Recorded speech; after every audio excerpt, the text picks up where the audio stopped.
So this is the industry voice actor Q&A panel. I am Phoenix, I'm your director of events.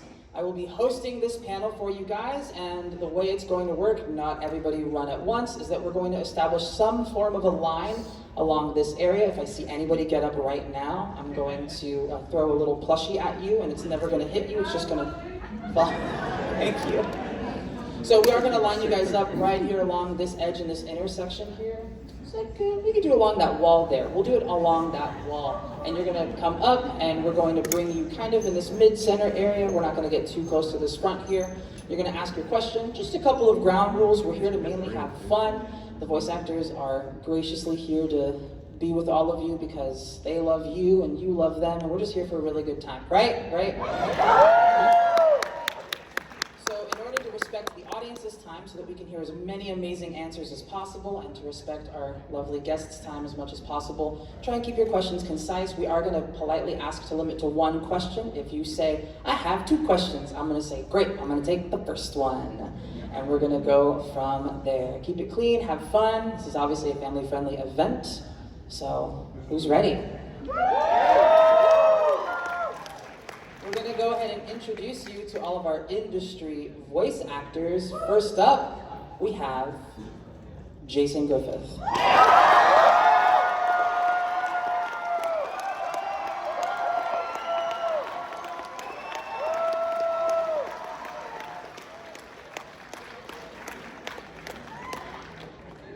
That guy's Sonic.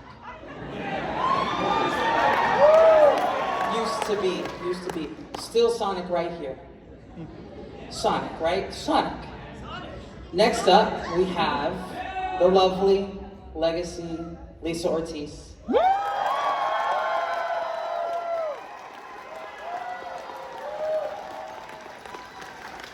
Never fear. That's what I like to hear.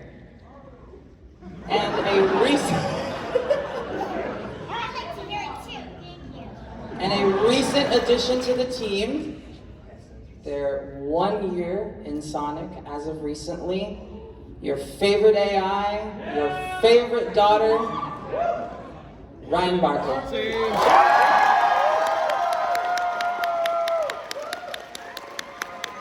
Hello. I got a microphone. And never to be forgotten, one of the most legendary voices of Sonic, the one who had a great transition into 3D. Ryan Drummond.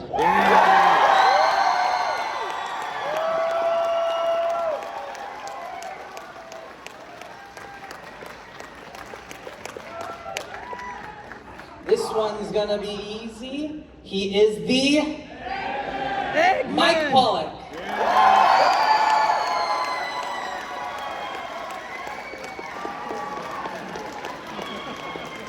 He's got the master plan.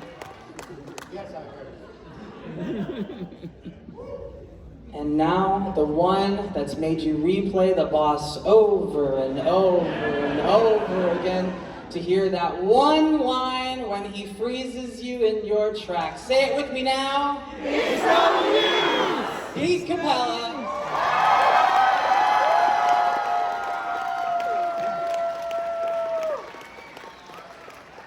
You might be noticing that all the chairs are full, but there's still someone that we're missing. What's that? Kirk Thornton. Can we get a chair for Kirk? Can we get a chair? Bring it anywhere. You want it anywhere you want. That's the chair. We can all, we can take a nice little gentle scoot this way if you guys want. We can just get little scootsies. Yeah, make some room for Kirk. Y'all don't want to make room for Kirk? Really?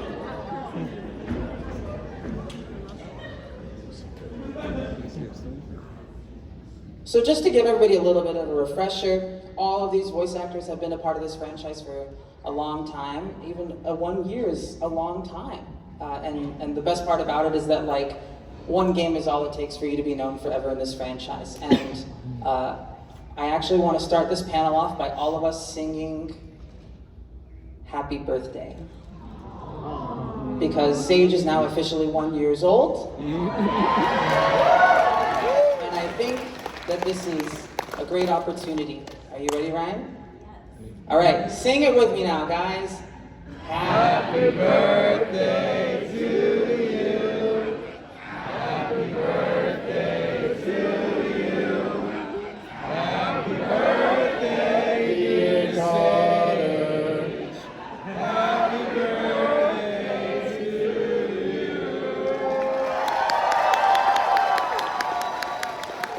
And many more. This is my favorite Crush 40 concert. Thank you, Jason. On behalf of the entire Sonic community, because in this one moment in time I get to speak for all of us, welcome to the family.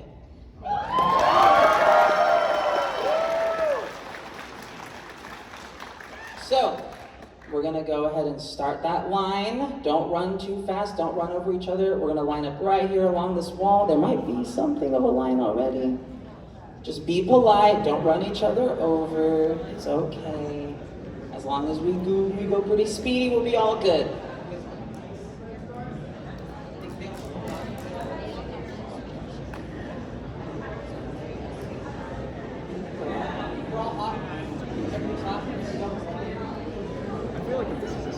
So I'm going to run into you guys over here and we're going to ask you guys all these wonderful questions, so be prepared. We're going to grill you. We're going to grill you on all your Sonic knowledge of all time.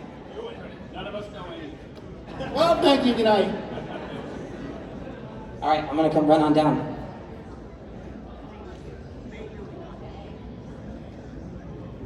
Are you first in line? No, you're good. Hello, what is your question? So my name is Carson Winfield Brock. I have been, Sonic and I have been spiritual brothers ever since I was born on April 1st, 2000. My question is, to all of you guys, what has been your favorite Sonic game? Because I know my man Jason here told me his favorite project was Sonic Unleashed. And I'd like to know everyone's favorite Sonic project or voice acting project outside of Sonic. Favorite Sonic project, favorite Sonic thing.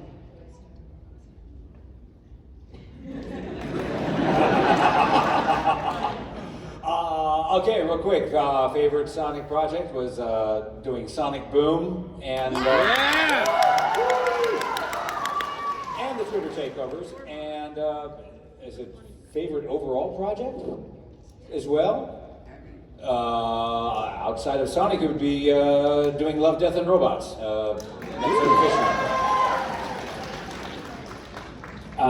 My favorite Sonic project was Sonic 06, whether you guys hate the game or not. I got the opportunity to bring Silver to life, and that was amazing. And then I met all of these lovely people, which is the coolest part of it all. And then favorite project outside of Sonic is I was lucky enough to work on a comedy team with Rob Riggle called Riggle's Picks for the NFL. That's sports for everyone in this room who has no idea. But in that project, I got to work with Betty White my first day of working, and that was just the coolest thing ever. My favorite will always be the next one. I would say that Sonic Adventure is my favorite, but because it was the first one that I worked on. But I do have to say that one day in 1990, an advertising agency from Chicago called and they said, "Hey, we need you to do a commercial because they're putting Sonic Happy Meal toys in Happy Meals in England." And so I got to come in at 9 in the morning and say, "Get happy!" 10 times at 9 in the morning, because of course they were at 6 in the evening, and that was a Class A spot, so I ended up making like $10,000 for saying 2 words. Favorite thing outside of the Sonic world is that I have been, for the last 6 years, I've been working for a company called SVI, and we make Halloween robots for Spirit Halloween stores, as well as Home Depot and stuff like that. So if you ever buy any animatronics that talk, really good chance it's me. My favorite Sonic project, I have to say, is Sonic Frontiers. My favorite non-Sonic thing that I've worked on, I think, is Neon Genesis Evangelion.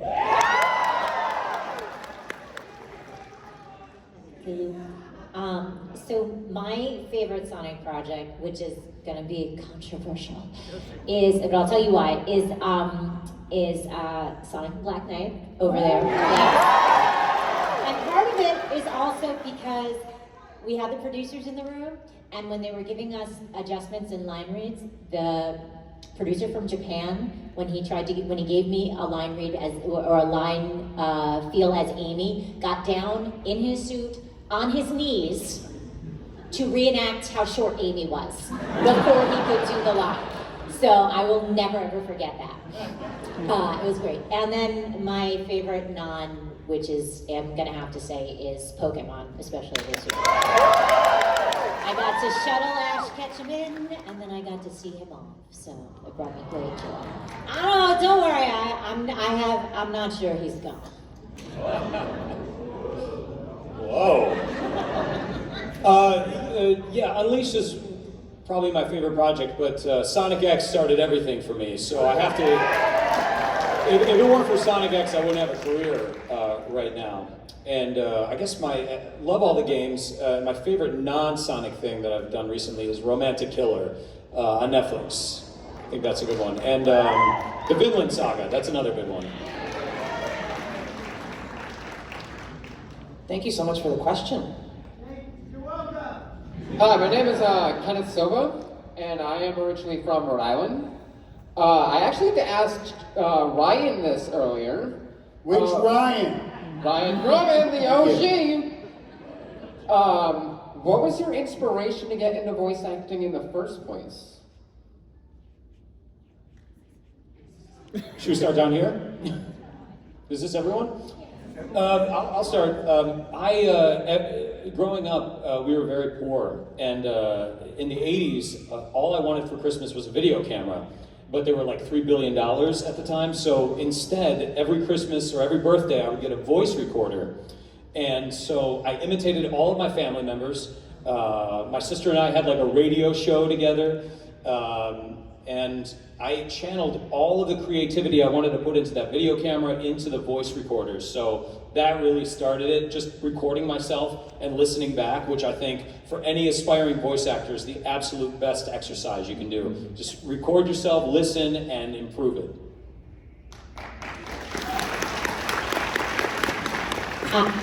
I too had a radio show, except the only people who heard it were my brothers and my parents when we trekked across on vacations.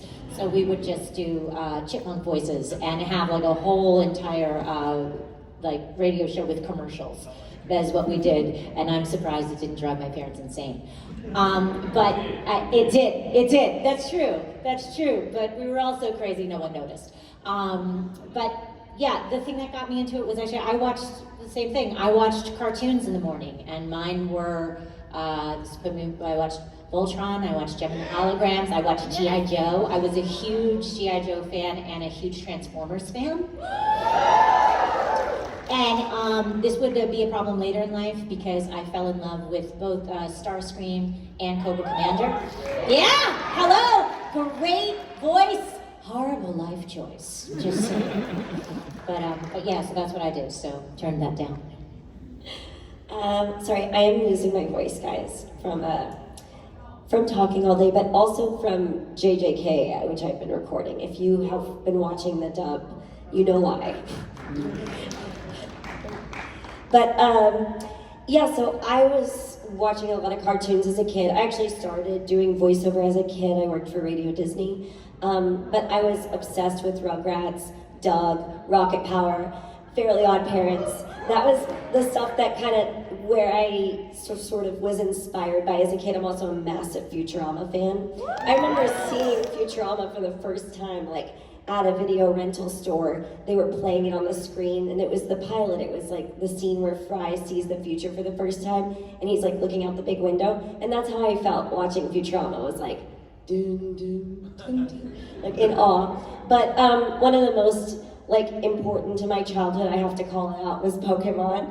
Because now I've had the honor of being directed by Lisa on Pokemon, which was one of the biggest, coolest things I've ever achieved in my life. If you don't know, I play Alistair on Pokemon on the anime series. But yeah, that was like amazing. And I've told you this many times. So, but yeah, it was very emotional to get to step into that world. And that was my thing as a kid. It was Pokemon, and I would like record it from the TV and like make myself box sets before box sets existed, you know. But yeah, that was my childhood, and that was what inspired me to want to do this. So. And thank you, Lisa, for letting me be in that world. As I told my friend from Rhode Island earlier, I grew up in a theater family. My dad actually directed me in shows when I was a little kid, and my mom was an actress. And so I grew up in a family that just did acting. That's just what we did, and I didn't know that you could do anything else. So I just kind of acted my whole life. And then when I was in my mid-20s, I moved to San Diego, California, and I signed with an agent who said, hey, you do theater and stuff, right? You do on-camera stuff. Have you ever considered doing voiceover? And I was like, kinda. And she was like, well, great, let's send you out for some stuff. And I got eventually a job with a company called Lightspan Partnership in San Diego that made educational software for kids. And somebody will correct me if I'm wrong, I'm sure, but I think I played a raccoon that did math problems. That was the job. Was I a raccoon? Anybody? That was you? Yeah, that was me. Just because I went through your garbage doesn't mean you have to bring that up. But I was a raccoon, and that guy who ran that studio was actually the guy who introduced me to a casting director who knew someone at Sega. So when they were looking for the new Sonic voices, that person told that person, told that person, told that person, and that guy said, I've got a guy working for me right now that is doing a raccoon, I bet he could do a hedgehog. And that's how I got invited to the audition, and that's why we're sitting here talking about it 26 years later.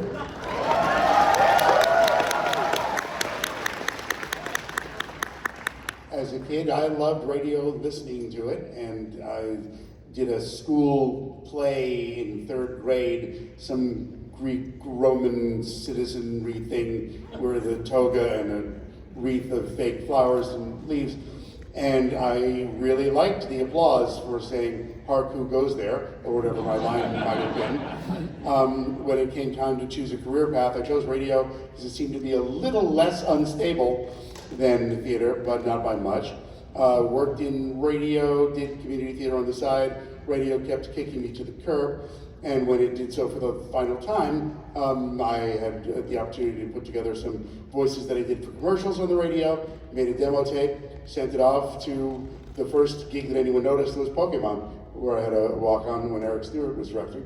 And that led to 4 kids and some anime stuff with NYAP Post, and the rest is just ballooned from there, apparently unstoppably.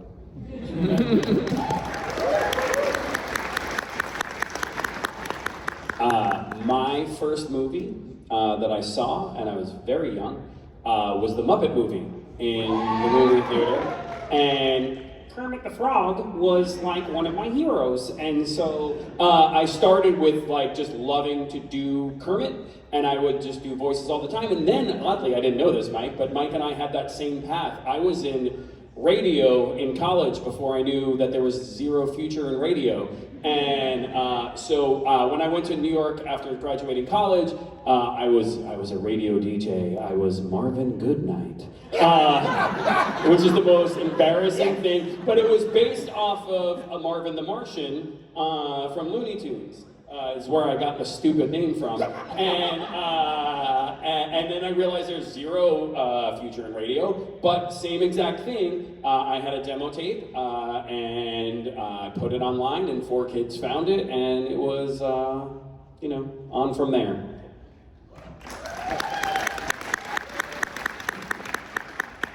Well, as far as inspiration, Mel Blanc was the inspiration. And as far as getting into voiceover, I went to the dry cleaners. I was a theater actor. I'd been doing theater for years, in New York, the regional theater, and I went to the dry cleaners in LA because I'd come out to do film and TV, and ran into a friend, said, "You want to do cartoons?" And I said, "Yeah."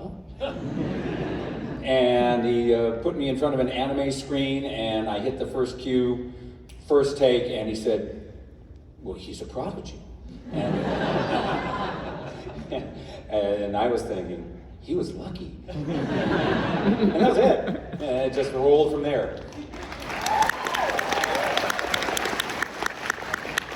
This is Rebecca, and Rebecca would like to know your favorite piece of merch or memorabilia that you have. This. Sonic or not related? Yeah. This, a fan gave me this at my very first signing, and I thought to myself, well, surely they'll bring me jewelry at every signing. And this was it. But I wear it to everything now. I love it.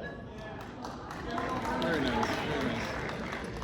I have, not that I wear that I have one of the first Game of Rose plushies that I have that someone brought me, and someone made a handmade one that I have in my home. Yes, I still have my Pokemon jacket from the first movie, which I brought out, and yes. So I'm waiting for, I have a Pikachu hat that says Pika Pika, but that has nothing to do with Game of Rose. So I need to find one of those hats. See, do they have, no, you, I'm pointing at you. Do they have an Amy one? Dang-nabbit! Give it time. What's the problem? Find and make a hat like that, and then that'll be my favorite. Don't make it. Well, there's a Sage plushie now. Yeah. I'm excited, so many today. Thank you guys for bringing it. And there's a Sage keychain that somebody gifted me, and I've been on the hunt for it. So if you're here, person who gave it to me, thank you very much. I really wanted that. So, and that's all that exists of Sage so far. So this is exciting, but obviously that's my favorite Sonic merch so far. There used to be a Sonic figurine that was about a foot tall, and it came on a gold disc, and it said 3 phrases when you push the little button. And I found it at Big Lots. They had a mountain of them there, and I got like 3 of them for like $10. And the reason it's my favorite is because, of course, I gave one to my mom and dad, right? And they kept it in their library. They had a tiny little library in a tiny little condo, and it was sitting up on top of the bookshelf. And apparently, years later, after I gave it to them, and they never played with it, never did anything with it, at about 3 in the morning, the batteries started to fail. And so my mom and dad are, of course, in their bedroom sleeping, and from the library they hear, "Oh yeah, this is happening."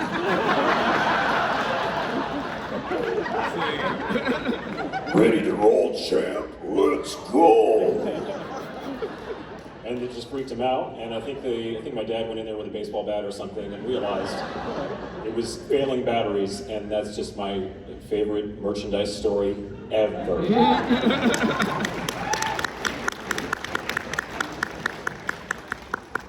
Those fancy sneakers they made with the whole Eggman motif. Yeah! Sega gifted those to me. I have a few. One is when I steal Jason's bling tonight. That's going to be number 1.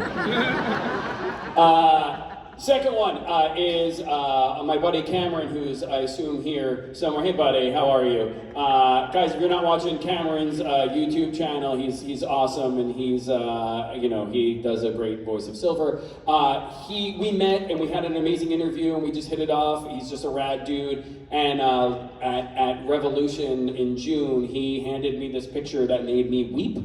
And it was literally him as Silver and then me as Silver in a Hawaiian shirt that I wore when we first met. And I just thought it was the coolest thing. Yeah, he's just a sweet dude. So give him a hug if you see him. And then just today, my boy Riley, where are you at, Riley? You here? I hope you're here. Yo, Riley 3D printed me Silver's boot. And it is the coolest thing that I've ever seen in my life. So, who cares about official merch? You guys are the best.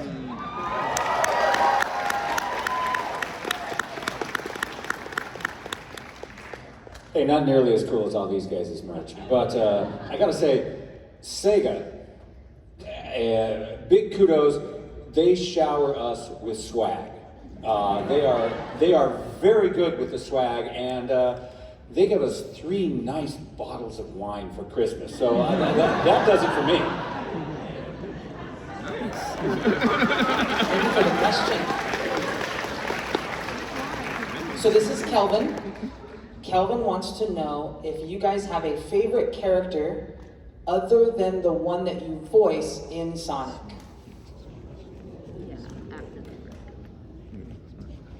A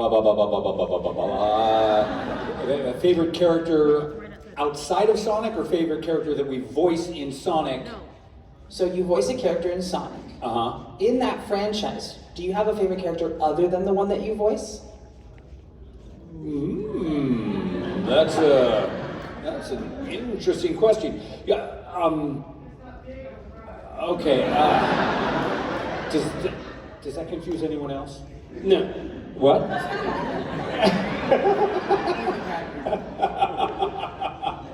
I mean, I'm. Oh. They're testing you whether you know another character in the Sonic universe, Kirk. That's what's happening right now. Oh, then we don't play. Oh, Jesus. Shadow. I love Roger Craig Smith as Shadow. I think he's brilliant. So yeah, that would be the voice I love. He almost passed. He meant Sonic. Yes. Okay, all right. So my favorite, I have two. Obviously Shadow. I think two amazing men voice Shadow. They're really awesome. And then I gotta give a shout out to my girl Blaze. Yeah.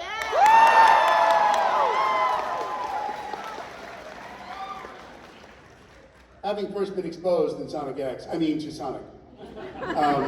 Sonic X, and hearing Andrew Reynolds as Bokoon, and doing that high squeaky voice that he could just do, that made me laugh and awe, and wow, that must hurt. But yeah, Bokoon, hysterical. It's a good question. I actually love Amy in all carnations.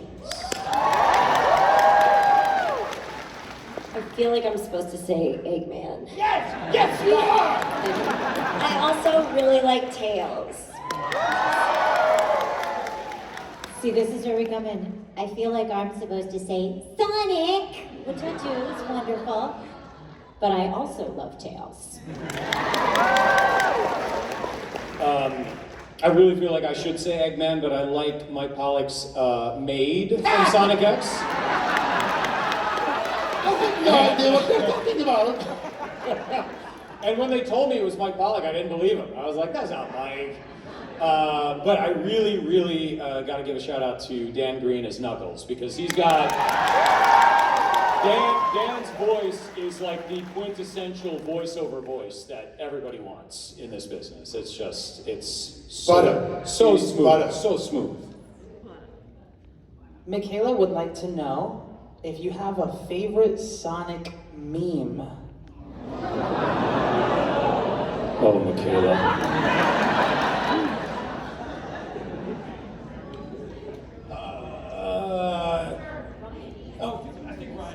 Ryan has the answer. I like the ones where like Eggman is like trying to prevent Sage from killing someone and it just says, Sage, no!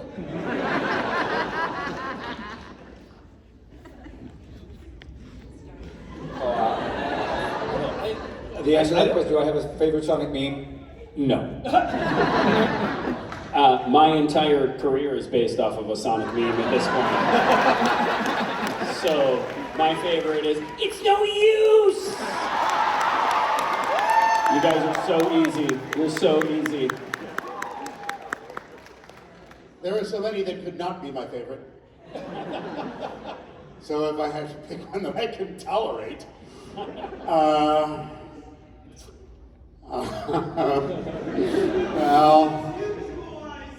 no, I'm not sure that's the answer. No, that's definitely not the I answer. feel like Mike Pollock's silk shirt is basically a Sonic meme at this point. My wardrobe. Thank you. Good save. No, that wouldn't be right. Wow, awesome! No, This there next was a- question is There was a request for Lisa and I to reprise the soap meme. Maybe we will later. Yes. Maybe Yes. we will. Famous. I like any meme that misspells my name. I don't know if this counts as a meme, but I did a condom commercial, and someone. It's my absolute favorite thing in the world because someone dubbed Sonic and Amy over the commercial, and then I had the good fortune of meeting the person who made that, and he was so embarrassed and so nervous that I was going to be angry. I'm like, "Are you kidding? This is awesome!" I have to see that now. Can I just quickly ask, is Jet in the audience? Is Turbojet anywhere in the audience? Turbojet is here at this convention, the person who made that meme. He's a guest. Yeah. I think I have his phone number. Give me a minute. You guys all know Turbojet, right? All very Yeah! There might be a fun video between Sonic Expo and a couple of these people up here with a collaboration with Turbojet. So just keep an eye on Twitter.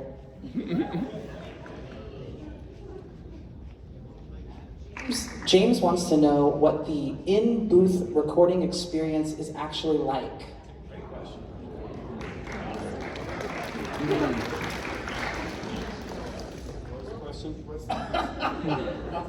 So, I'll tell you what. If you've never been in a sound booth before, first and foremost, it is the most intimidating first experience you'll ever have. Because you're wearing headphones, you're only hearing yourself, so you are hearing nothing except your own voice. So that's very intimidating. I learned early on to take one of my headphones off so I wasn't directly listening to myself recording. But after you do it so many times, it's for me, it's like the most comfortable place in the world. I love it. But when you first start out, man, it is like going into like a crazy room, like a rubber padded room. It's funny how you say that, like you learned how. I just put on headphones in my normal life. That's what I do now to make sure. But it's great. Usually you're in there. There's a video, so you're playing. Sometimes you'll hear some of the other people's voices, especially if you're doing a dub. You'll hear other people's voices. If you're doing prelay, you'll just be kind of creating what you can in there. But it's super fun. It's you, the director. Sometimes there's producers in the room, and then the engineer. And it's small little stage. Yeah, for Frontiers, we recorded separately, so one actor at a time, but we had a really big team of people from Japan on the call, and we could see them all on Zoom, and they have like a monitor set up in the booth so you can see everyone, and it was really intimidating and really cool. An honor as well to meet the team in Japan. But yeah, there was like a lot of people on the producers and clients and creators and artists, everybody. It was really cool and a little scary, but very fun. Yeah, jumping off what Ryan just said, when we were doing Sonic Adventure 2, there was a whole team there from Japan, and there was about 6 people that were all directors and only one translator. And so between each line, they would all talk, and then they would funnel all their comments through one translator. And sometimes he would like take all these opinions in. I told this story earlier today, so this is going to be a repeat for one of you. But then the translator, at one point, I did some line, don't remember what, and they all talked, and then they all said something to the translator, and the translator looked at me and said, "They said do it faster but slower." And I said, I don't know what to do with that. And he was like, "I don't know, man, just do something different." And so I did the same line, I did it a little bit different, and everybody's head in the control room went, "Ah." It's the greatest thing ever.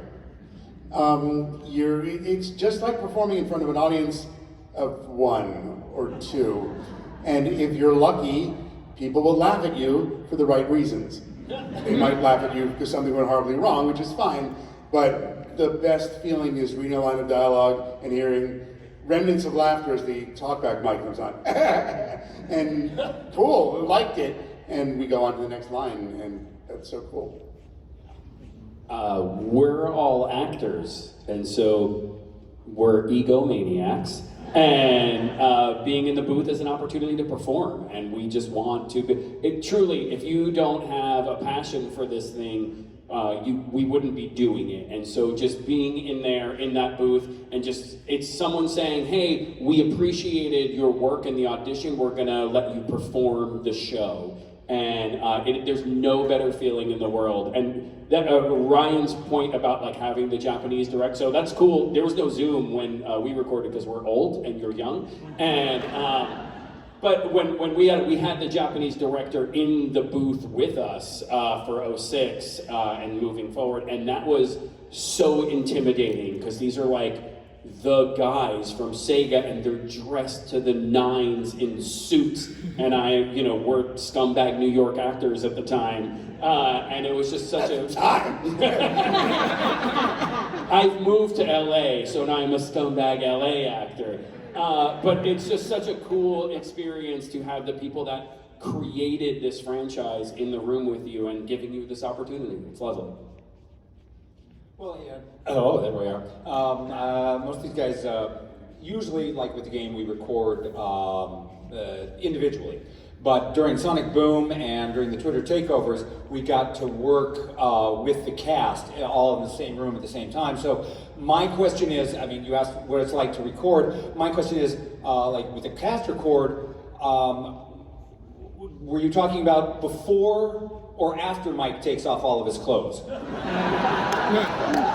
Well, now we record remotely. Who can tell? Now, just to circle back to a previous answer that Jason said, we do have the guy who made the meme.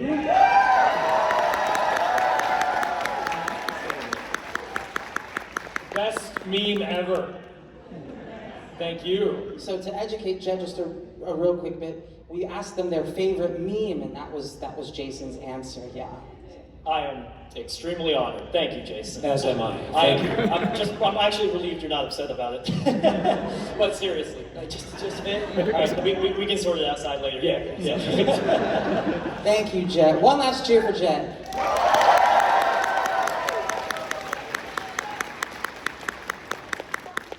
Zachary wants to know what makes voicing a Sonic character different than voicing anything else. All of you.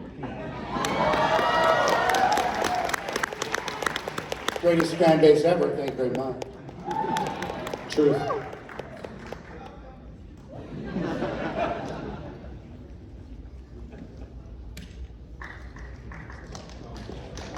So I want to give a very special moment here. This is Eduardo. We had one lifetime badge purchase for Sonic Expo, which means every event for the rest of the future of this entire company, he gets in every time. He's already paid for it. Yeah. This is our biggest supporter. This is the one who helped make all this happen with all of you. See you for the next 60 years. And he wants to know, what genre do you think would be interesting to see for Sonic next? Noir. A shadow as like a private detective. Yes! Yes! That's it. Everyone agrees. Yes. Or steampunk. Sam wants to know what the biggest hurdle or challenge voice acting in the Sonic franchise has been for you.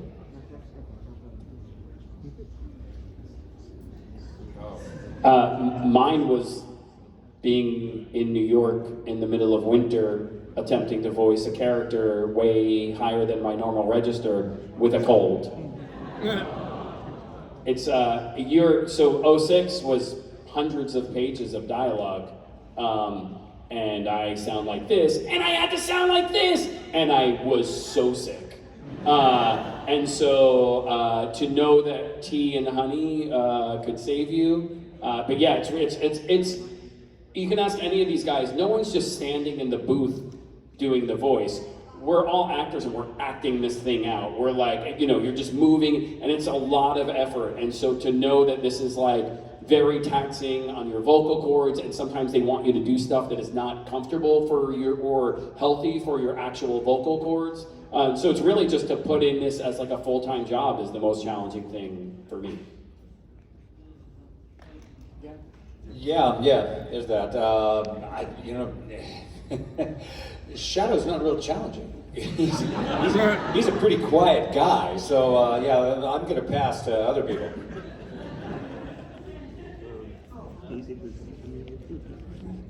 The initial audition was pretty challenging. So it was the second one in my case. But you know, sorry everyone. And I was given clips of Dean Bristow to match and took 3 visits into the audition/callback booth before they were convinced that I would do. And that was great. It ended up really well, but for whoever else auditioned along with me, probably not so much.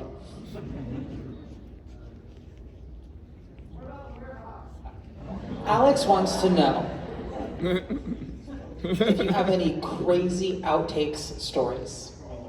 Just like your favorite outtake moment. We can limit it to like one story in this case. Oh, okay.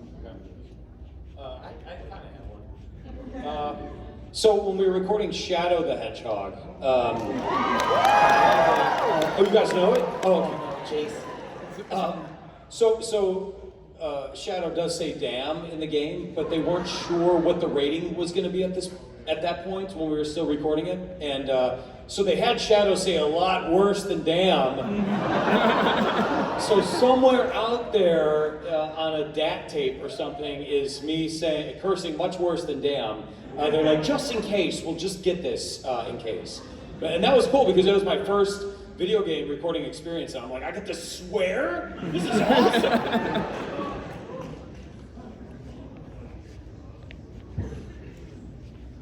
So, Connery would like to know,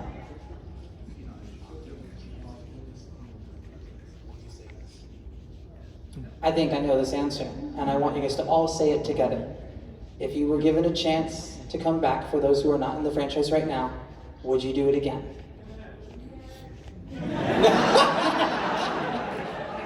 Absolutely not. Look at all of them.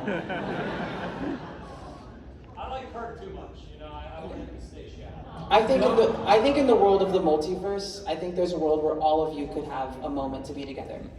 No, I think it's great that there are different casts, and that, you know, I love all that. You know, some actors get very possessive of their roles, but I think it's wonderful that we've had different variations. I think it's great.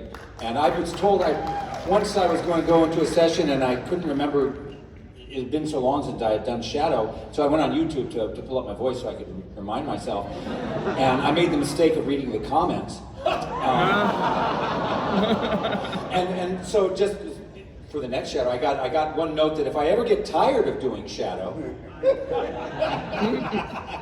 that Johnny Young Bosch would be really good. Like Johnny doesn't have enough work. All right, so we have about 4 minutes left for the panel. We're going to do a quick lightning round. Favorite Sonic line in the franchise? Remember, don't use Formula One race cars when chasing hedgehogs.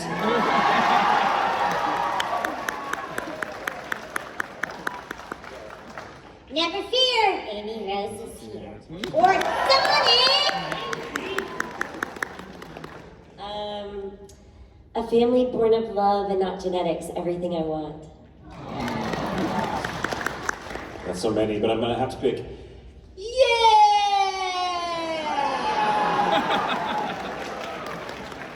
Oh, which one? All of them? I finally found him, the Iblis trigger. So easy, guys, you're so easy. Maria! Favorite Sonic song?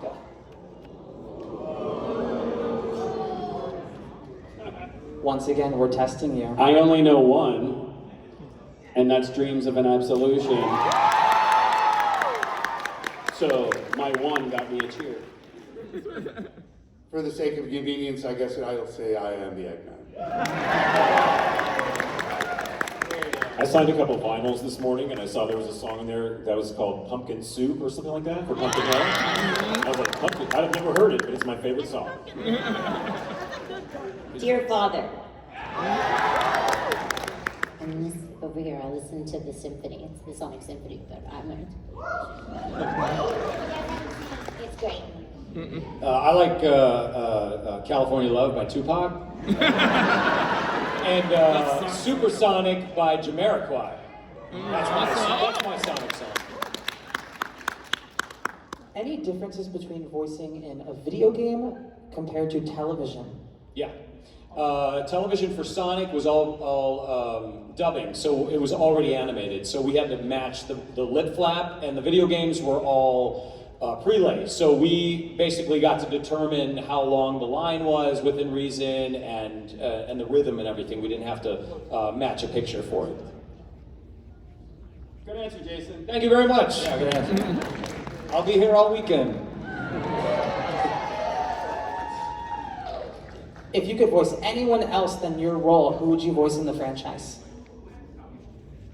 The maid. Do it. Hi! Now I'm offended.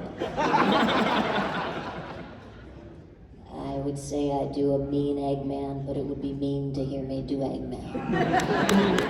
Tails. Pick the cat.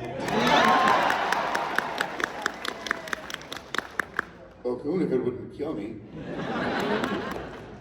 Everybody wants to be the bad guy. It would be Eggman for me. But I'm not gonna take your job anytime soon, Mike. I would do Q-Bot, but I can't do it as good as Wally, so. Thank you so much, everybody here on this panel, and thank you to all of you out there. Thanks, friends. Everyone, your industry voice actors. Love you guys. Hey, everybody, Ryan wants to take a photo. So gather around. I don't know. Very, very gently, walk up, Very walk gently, around. very gently. Do not push people over. And when I said Ryan, I meant myself.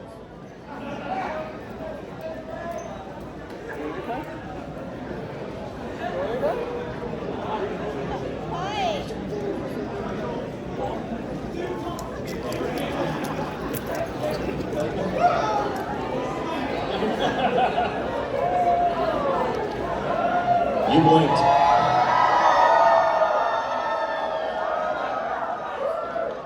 One more. Look at all you fun people all the way in the back.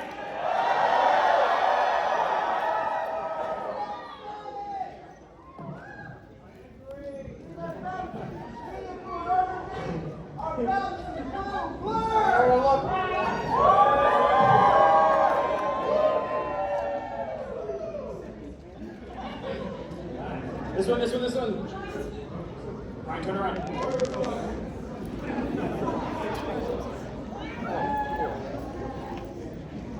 How's my butt look?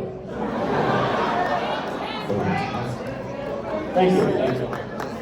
Thank you, everyone. Thanks, guys.